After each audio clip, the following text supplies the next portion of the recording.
Hello? Oh, I'm sorry. I was on the phone.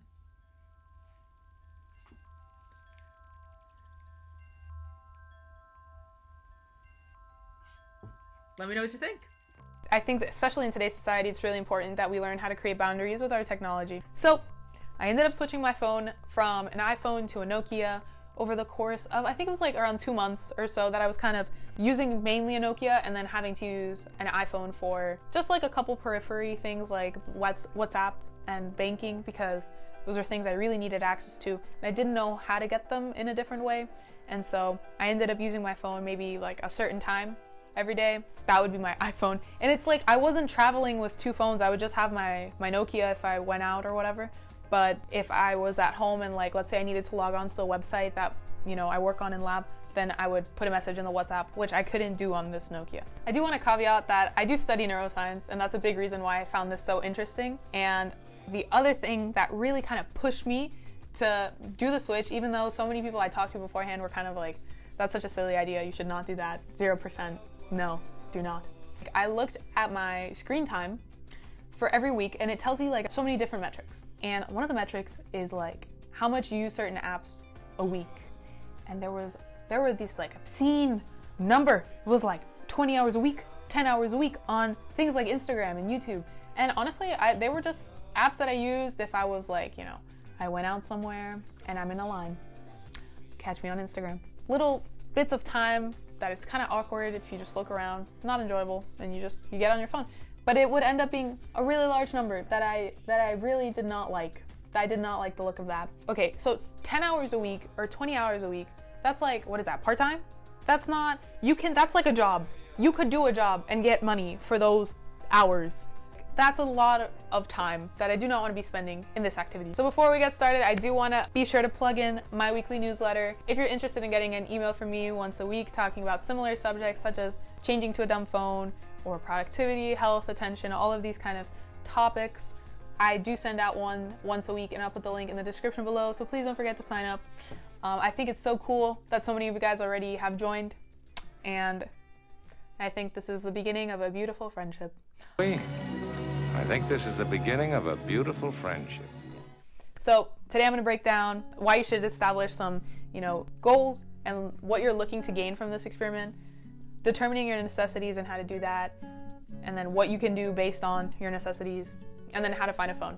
So let's do it. I think it's really important before you even consider doing this experiment to find out why you're doing this and really focus on what it is you're seeking to gain from this experience. I think it'll be a lot more profitable if you kind of know what you're looking for before getting involved. Is it that you're looking to improve your attention, or if you feel like you're wasting too much time on your phone, that you genuinely feel like you could be spending more productively, or not necessarily productivity in the equation, but rather that you would enjoy to be spending in a different way? I think it's a really, really important aspect about this. For me, I felt like at the end of each week, I would look at my screen time, and I noticed that there were like spans of time that I felt I could be using more the way that I want to be using it. I don't want to be spending 10 hours a week on Instagram or 10 hours a week on YouTube or 20 hours a week.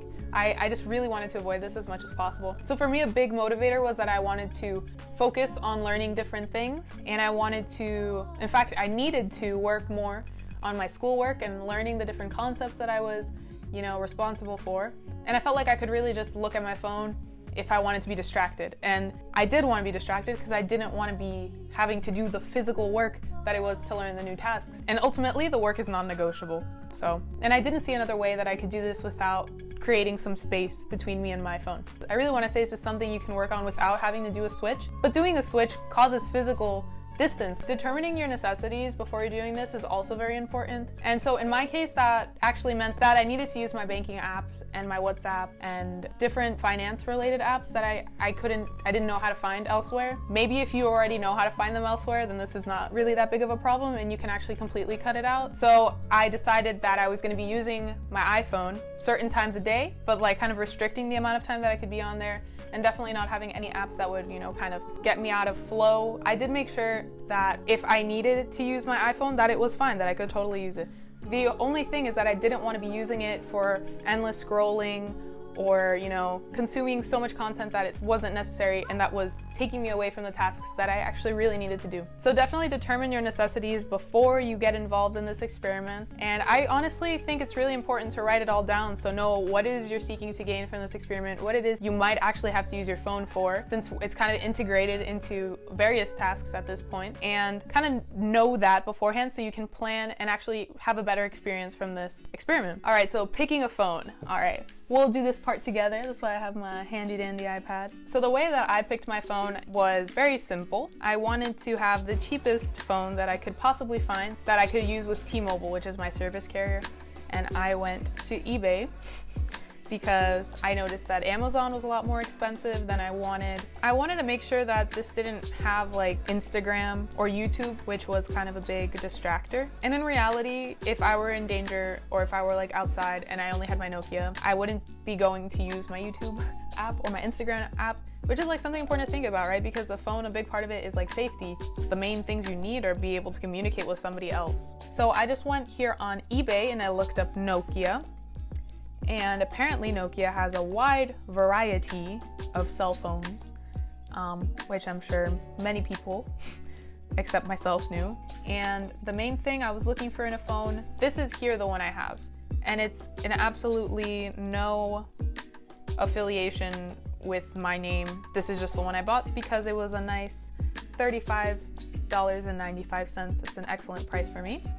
I didn't want to spend anything, like $50 was way too much. And so I will be making a what's on my Nokia phone versus what's on my iPhone, like apps wise, and kind of so you can see what's on it. Because I thought it was so interesting. There's some apps on there that I literally had no idea that you could access. Like you can access the internet.